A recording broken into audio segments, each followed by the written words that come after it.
조건부 확률 정리입니다. 자, 아까 뭐 누가 조건부 확률이 잘 안 된다고 얘기를 하는데, 우리가 오늘 공부하게 된 첫 번째 조건부 확률에 대해서 공부를 해보면, 조건부 확률. 그러니까 조건부 확률의 핵심적인 포인트는 선생님이 이렇게 얘기한 적이 있어요. 뭐냐면, 전체 집합의 축소다. 전체 집합이 축소가 핵심이에요. 전체 집합의 축소. 이 결과적으로는 뭐냐면 특정 경우 안에서 일어나는 확률을 계산하는 거기 때문에 조건부 확률이라는 건 어떤 사건이 일어났을 때를 전체 사건으로 보고 그 안에서 또 다른 사건이 일어나는 확률을 구하는 거와 마찬가지가 되겠죠. 그렇죠? 그래서 자, 첫 번째 조건부 확률의 그 의미를 이제 수식으로 정리해 보면 P A바 B 이렇게 쓰기로 약속이 돼 있는데 이때 요 B가 뭐냐면 이게 바로 이제 전체 집합이 되는 거죠. 이게 전체 집합.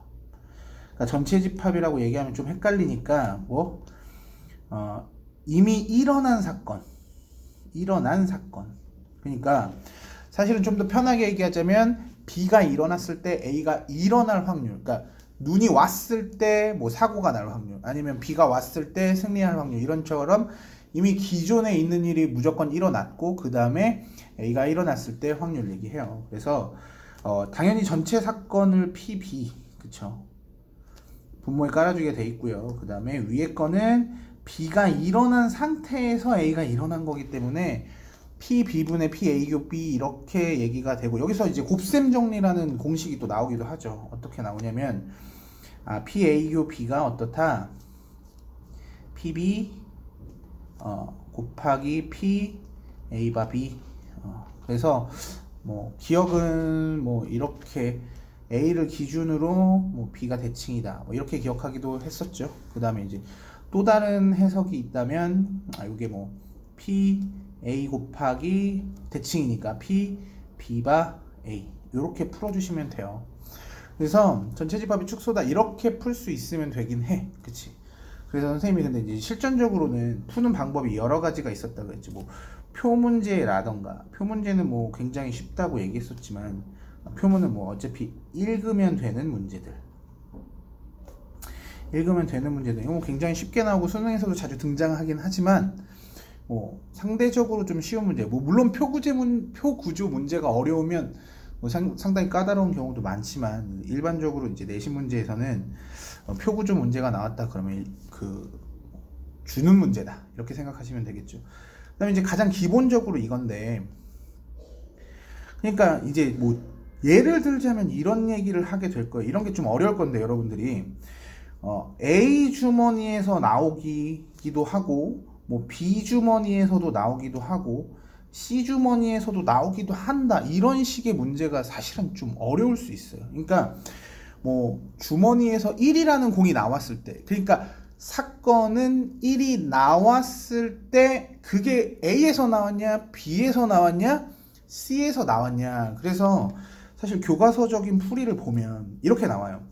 그러니까 예를 들어서 주머니가 이렇게 뭐 주머니라고 하고 쉽게 1이 나온다 이렇게 얘기했을 때 뭐 주머니에서 뭐 A라는 주머니에 뭐 1, 2, 3이 있고 B라는 주머니에도 1, 2, 3이 있고 C라는 주머니에도 1, 2, 3이 있을 때 이때 어떤 주머니에서건 공을 하나 꺼냈는데 임의로 주머니를 선택해서 하나 꺼냈는데 1이 나왔대.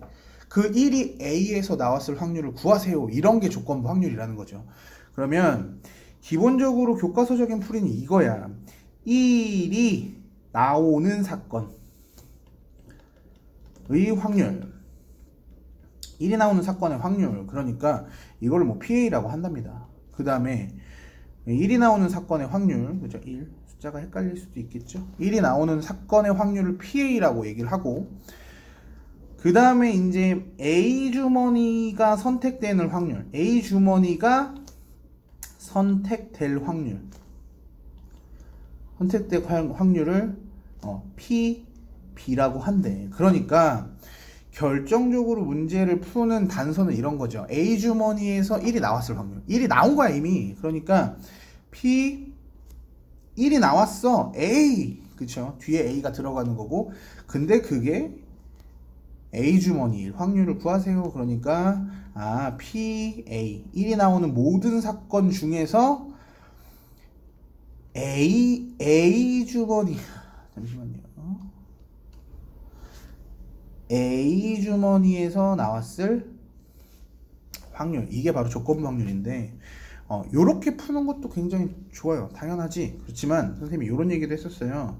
그러니까 1이 나오는 확률을 사실 분석해 보면 1이 나오는 확률을 보면 A 주머니에서 나올 확률, 이제는 조금 다르게 쓸게요. 그걸 PA라고 하고, 그 다음에 B 주머니에서 나왔을 확률 B라고 할게요. 그러니까 C 주머니에서 나왔을 확률, 그러니까 전 사건은 A 주머니에서 1이 나온 확률 더하기 전체 확률은 B 주머니에서 나왔을 확률, 그죠? PB, 그 다음에 C 주머니에서 나왔을 확률 C라고 했어요. 전부 다 더한 것이 전체 집합, 전체 확률이 된다는 거죠.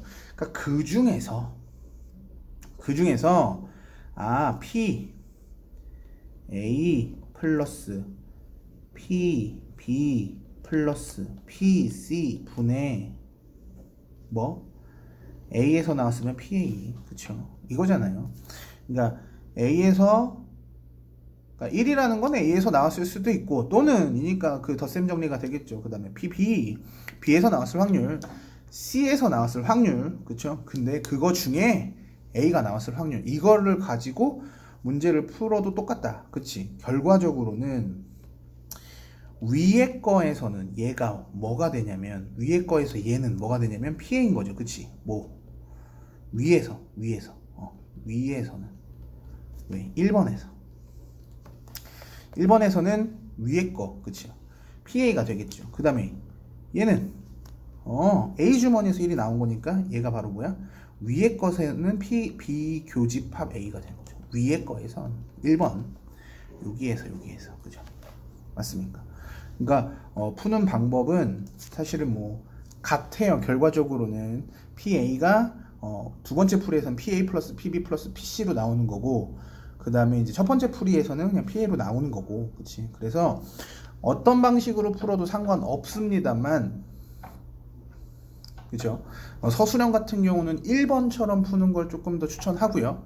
그 다음에 그렇지 않다라고 한다면 2번으로 푸는 것도 그렇게 나쁜 건 아니라고 생각합니다.